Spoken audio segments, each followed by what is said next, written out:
The Google Pixel 10 Pro XL is named in part after its size, but to get to grips with how good a phone it is, it would be wrong to focus on physical qualities alone. It is easy to point to things like the phone's incredibly bright display or its versatile cameras as major selling points. But this is a phone where the true value lies beyond the specs list. There are, in typical Google fashion, lots of AI features to play around with, features with a wide range of applications and utility. It's just a pity that Google seems to have learned some bad habits from Apple in not having all its features ready for launch day. Plus, Google flagship phones' inherent weakness in terms of power remains, even if battery life has improved. As the final big Android phone launch expect this year, I have been testing the Pixel 10 Pro XL against its main competition and also the latest iPhone just in case you are considering switching to or from an Apple phone. It's resulted in some of the most interesting phone comparisons of 2025 and I am thrilled to be able to take you through them. Pre-orders are up for the Pixel 10 Pro XL and its siblings until retail launch day August 28. If and when you decide to buy the Pixel 10 Pro XL, it will cost $1,199. That's technically more expensive than the Pixel 9 Pro XL from last year, but what's actually happened is that Pixel dropped the 128GB model. It's a shame that you can't get a cheaper extra large Pixel now, but it's not strictly a price hike. If storage matters to you, you can spec 512GB or 1TB for $1,319 and $1,549 respectively. But increasing the storage locks off certain color options. Only Obsidian Black offers all three options, while Jade Green is only available in the basic 256GB. There are no big changes from last year in terms of overall shape or materials. Google is still using matte textured toughened glass on the back, Gorilla Glass Victus 2 on the front and shiny aluminum sides holding them together. There is still a reliable IP68 dust and water resistance rating too. There are alterations to be found if you look closer. Google made the phone's rear G logo metallic, slimmed and bezel around the rear camera bar, moved the SIM card tray to the top of the phone and added a second speaker opening to the bottom. But the only real difference is the overall width. The size change results in a larger display and a total weight that's about 5% heavier than the Pixel 9 Pro XL. That gives the Pixel 10 Pro XL the status of the heaviest of the main flagship phones on sale today, although only by a few fractions of an ounce. One other changes that applies only in US Pixel 10s is the removal of physical SIM support. It's eSIM only for American customers, while the rest of the world can still plug in their nano SIM card. Your four color choices for the Pixel 10 Pro XL are Moonstone Blue Gray, Jade Green, Porcelain White or Obsidian Black. It's a reasonable amount of choice, but the Pixel 10 base model has the most eye-catching hues in the family. The 6.8-inch 120Hz refresh rate adaptive display on the Pixel 10 Pro XL is slightly larger than the Pixel 9 Pro XLs, but still a little smaller than the equivalent Samsung or Apple models. But the size difference is offset by the Super Actua screen's incredible brightness. Google Pixel 10 Pro XL can reach 2555 peak brightness, while Samsung Galaxy S25 Ultra can reach 1860. And iPhone 16 Pro Max can reach 1553. The results above show just how intense the screen brightness on the Pixel 10 Pro XL can be, even compared to last year's Pixel 9 Pro XL. The Galaxy S25 Ultra does have the advantage of an anti-glare layer in its display, which helps deal with strong single sources of light, but in generally bright environments, and you have an easier time looking at the Pixel's screen. Looking to the other results, we see the Pixel 10 Pro XL lags behind the S25 Ultra in terms of color gamut coverage and also color accuracy. In the default vivid color profile, the potential buyers needn't worry too much about that. The Pixel 10 Pro XL is still a great device for watching video or browsing photos on.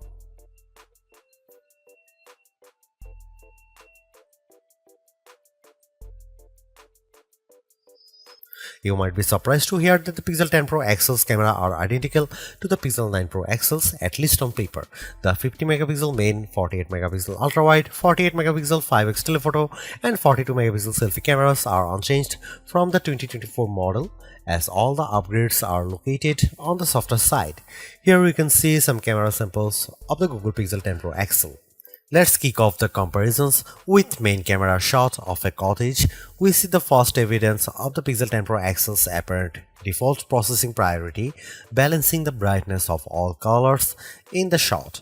This is perhaps why the Pixel shot is much warmer, with the Galaxy S25 Ultra's image being cooler and brighter.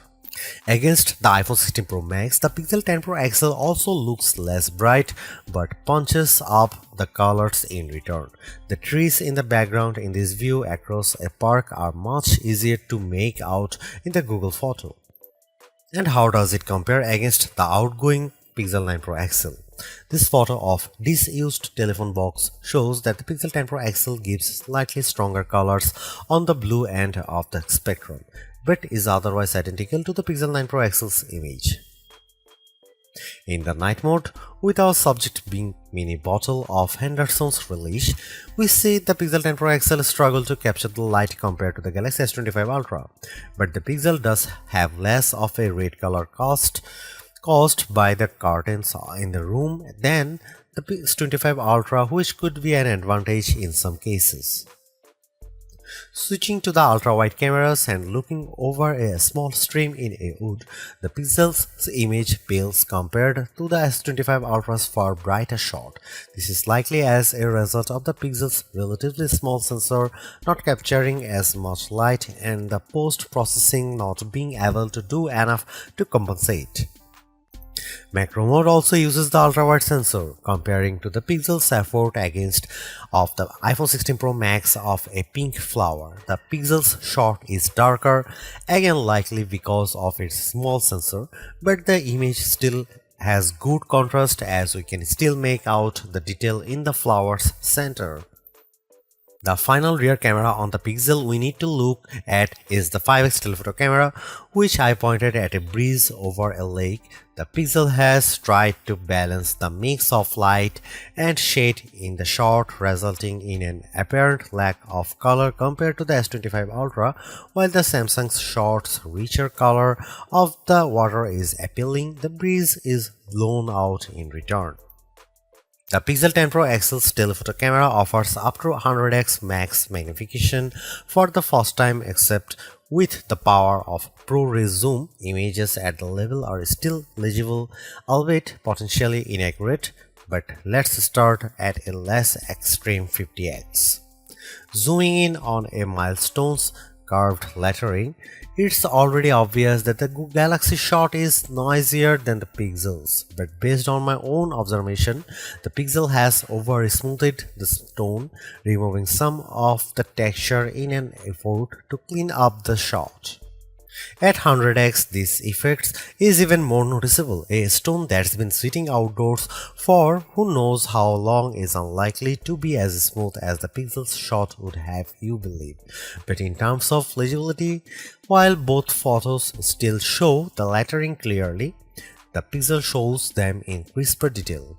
When exporting the images, the Pixel 10 Pro XL conveniently gives you both your original ProRes zoom shot and the processed version, along some interesting comparisons.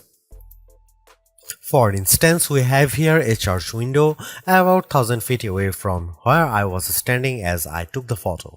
It's an impressively sharp shot, but the Pixel's processing system seemed to have read the stone bars between the glass as wood, adding a vertical grain effect. While the detail of the brickwork has been impressively recovered, it shows a big limitation of these generative detail enhancing tools. It shows you what's likely to be there rather than what truly is there. Google enhanced some of the camera's associated features, such as making best take active automatically with enough photos and offering 50 megapixel resolution for portrait modes. But the all-new feature, and the one I spent the most time with, was Camera Coach, the new photography teaching tool that's accessible right from the viewfinder. This is currently in preview, so hopefully it powers will multiply in the future, but right now it's more of an interactive forming tool. It will detect what you are pointing the camera at, offer some suggested compositions, and then give you tips on which camera lens to use, where to stand, and how to position the subject. If you can, it's a fun, personalized way to learn. But there are so many more tools in the Pixel 10 Pro XL's toolbox. I hope more options or perhaps an advanced mode appear in future to help guide users to try even more, like switching between vertical and horizontal shots, setting a manual focus, or adjusting exposure.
Google's updated the chip in its Pixel 10 Pro models with a Tensor G5 and paired Pro models including the 10 Pro XL with 16GB RAM. Considering that previous Tensor-powered Pixels have lagged behind in performance, we were curious to see how this update changes things. As the results demonstrate, the Pixel 10 Pro XL is noticeably improved over the Pixel 9 Pro XL, but is still underpowered when looking at the Snapdragon and A series chips that power the Galaxy S25 Ultra and iPhone 16 Pro Max. The Adobe Premiere Rush video test shows this specially.